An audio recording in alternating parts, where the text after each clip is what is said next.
Dalam sepekan ini saja, dua media besar yang sangat berpengaruh di Amerika Serikat, The New York Times dan The Washington Post, membuat laporan khusus.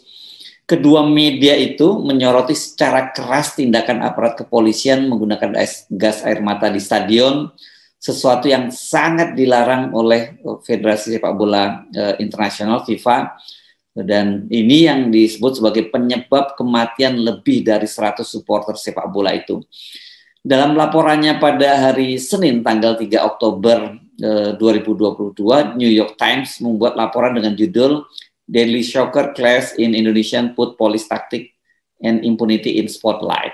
Dalam Twitternya, New York Times mengutip pendapat ahli bahwa kepolisian Indonesia itu sangat termiliterisasi, kurang terlatih dalam pengendalian massa, dan dalam hampir semua kasus tidak pernah dimintai pertanggungjawabannya atas kesalahan langkah mereka. Sementara The Washington Post dalam sebuah publikasi yang disebutnya sebagai visual forensik, itu pada hari Kamis 6 Oktober kemarin itu, dia menuliskan dengan judul How Police Action in Indonesia Led to a Deadly Cross in the Soccer Stadium.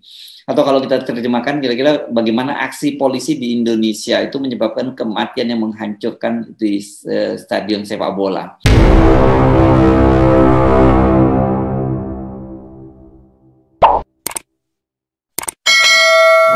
Assalamualaikum warahmatullahi wabarakatuh.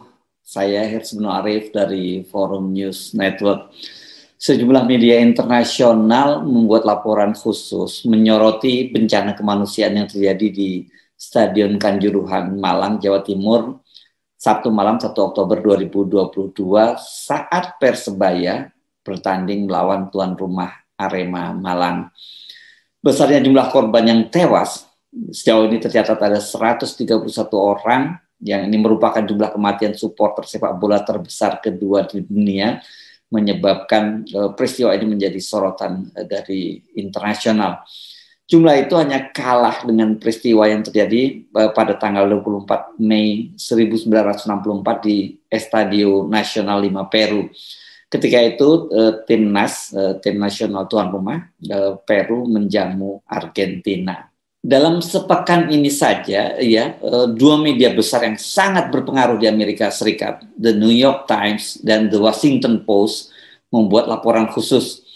Kedua media itu menyoroti secara keras tindakan aparat kepolisian menggunakan gas air mata di stadion, sesuatu yang sangat dilarang oleh Federasi Sepak Bola Internasional FIFA.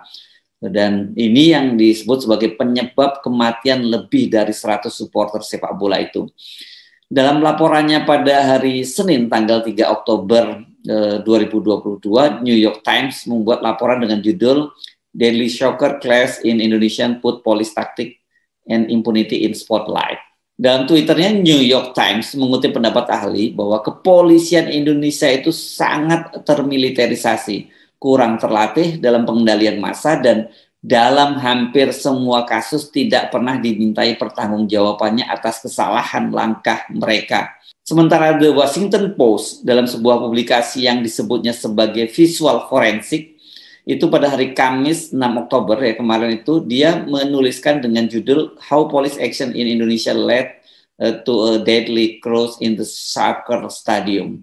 Atau kalau kita terjemahkan, kira-kira bagaimana aksi polisi di Indonesia itu menyebabkan kematian yang menghancurkan di stadion sepak bola.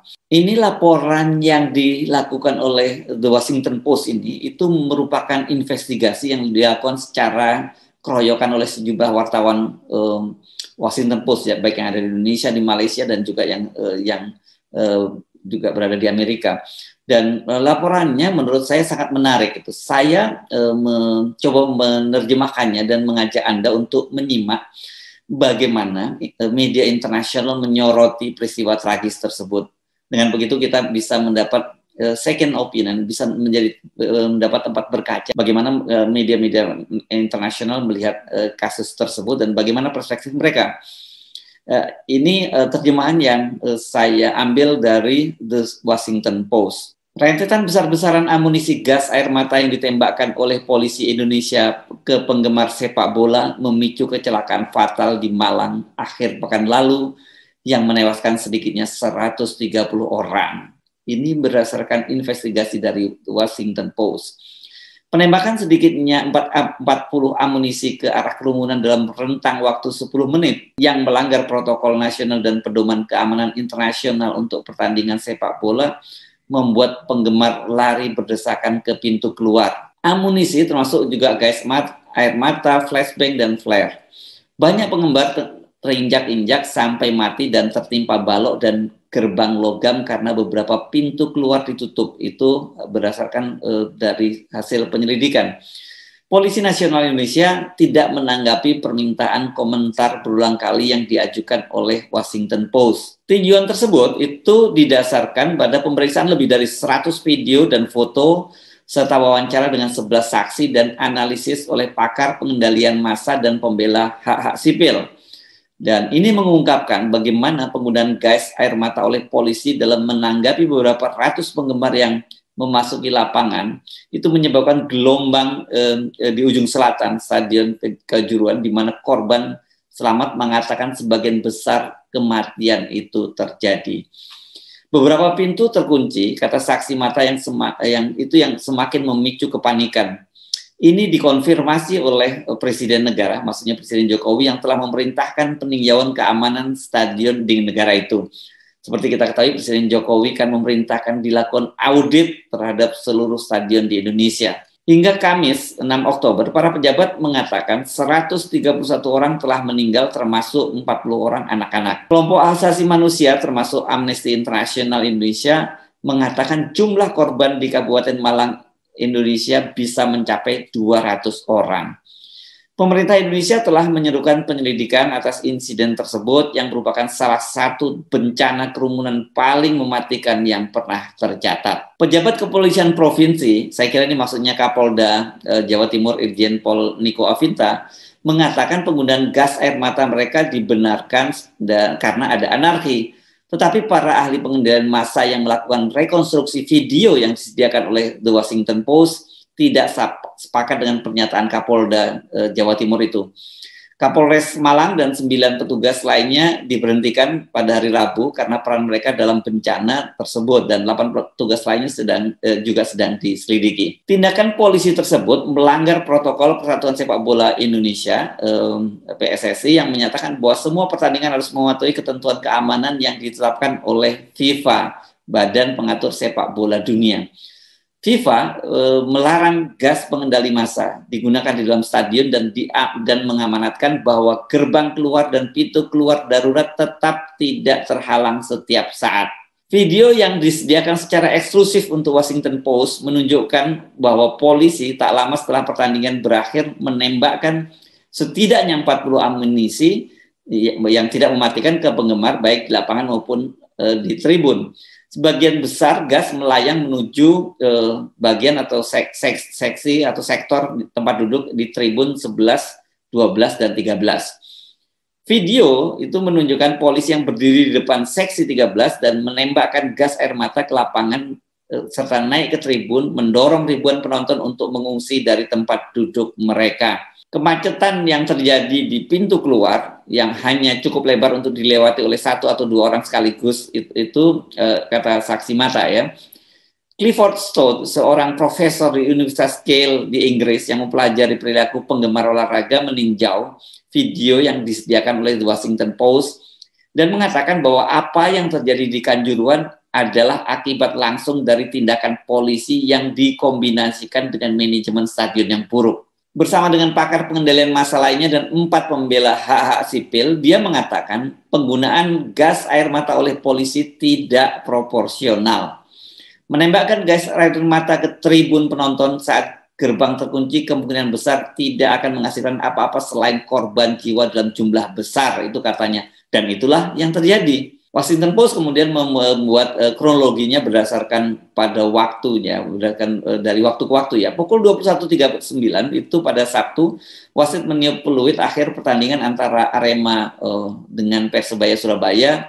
Ini 2 tim rival di Provinsi Jawa Timur. Sebagian besar penonton adalah fans Arema Football Club ya. Ini tim tuan rumah yang kalah dari Persebaya untuk pertama kalinya dalam waktu 23 tahun. Saat pemain Arema mulai meninggalkan lapangan, beberapa supporter melompati pembatas dan mendekati mereka. Sekitar pukul 21.45, ratusan penonton sudah berada di lapangan. Ini yang disebutkan dia hanya ratusan ya oleh Washington Post. Sementara polisi mengklaim pada waktu itu ada 3.000-an penonton yang turun ke lapangan. 2 menit setelah para pemain dikawal keluar lapangan, petugas keamanan yang menjaga pintu keluar mulai mendorong mundur kerumunan, membubarkan para penggemar, dan ketegangan kemudian meningkat dengan cepat. Petugas berseragam militer mulai mendorong penggemar kembali ke bagian 11, 12, dan 13, menendang mereka dan memukul mereka dengan tongkat dan perisai anti huru-hara. Beberapa penonton terjatuh saat mereka mencoba memanjat pagar besi dan kembali ke tribun.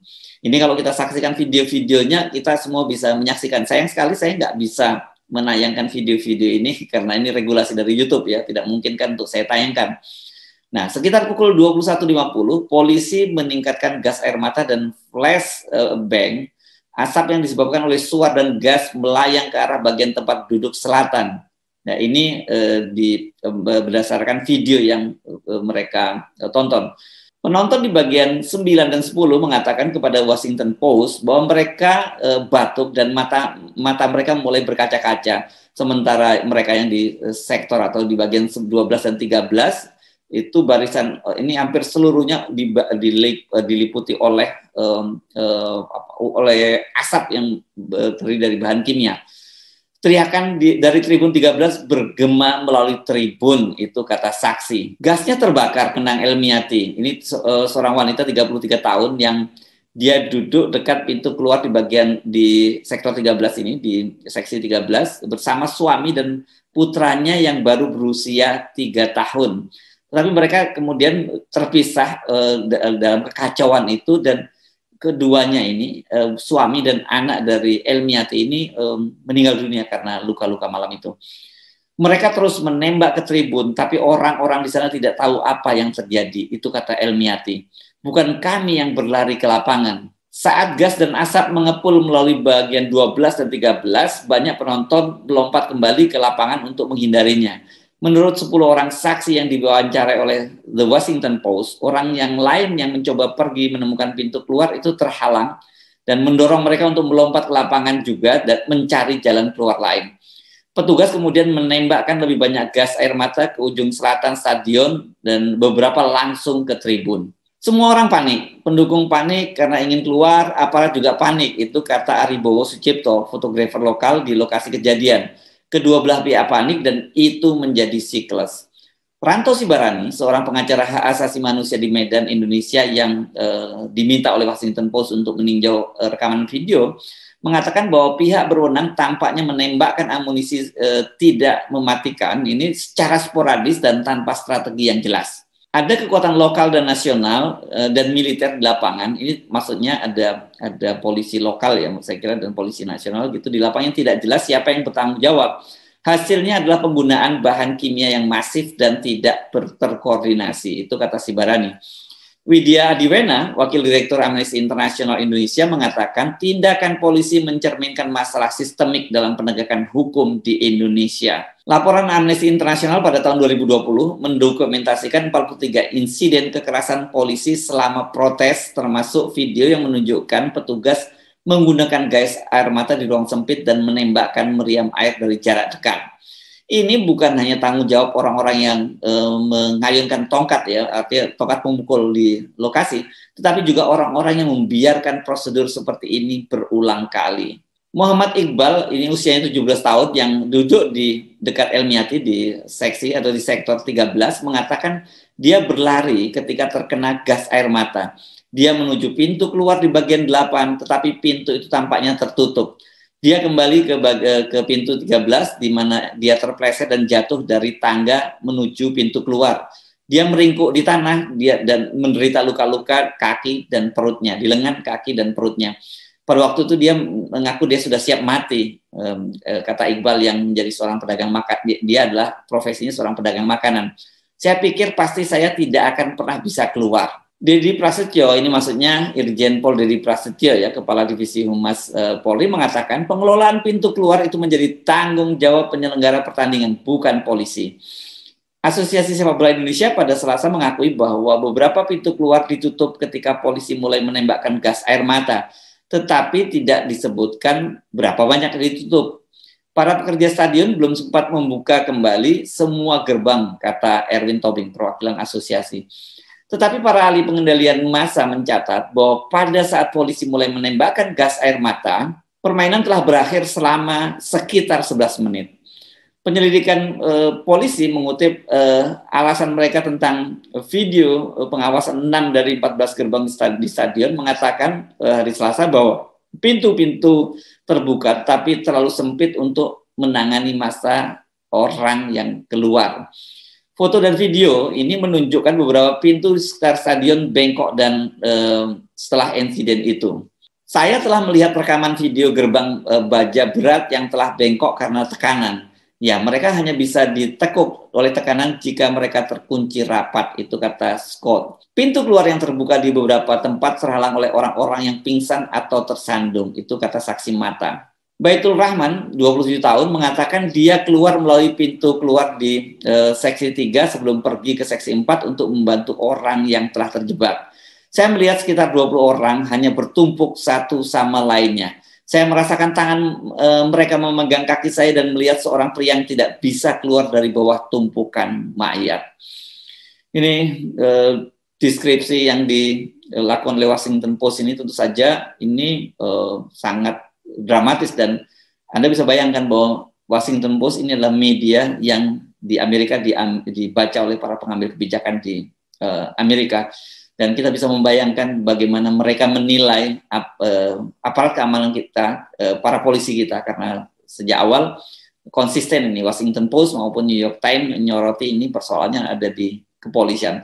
Jadi Kapolri sudah mengumumkan siapa-siapa tersangkanya, tidak hanya polisi tapi juga penanggung jawab Liga Indonesia yang sudah menjadi tersangkanya. Nah, tetapi polisi harus hati-hati. Kasus ini sekarang ini tidak hanya disoroti oleh netizen di dalam negeri, tetapi mata dunia, mata internasional mengawasi, dan ini tercermin dari dua artikel yang ditulis oleh Washington Post dan juga The New York Times tadi. Saya Hersmono Arif dari Forum News Network. Sampai jumpa lagi. Wassalamualaikum warahmatullahi wabarakatuh.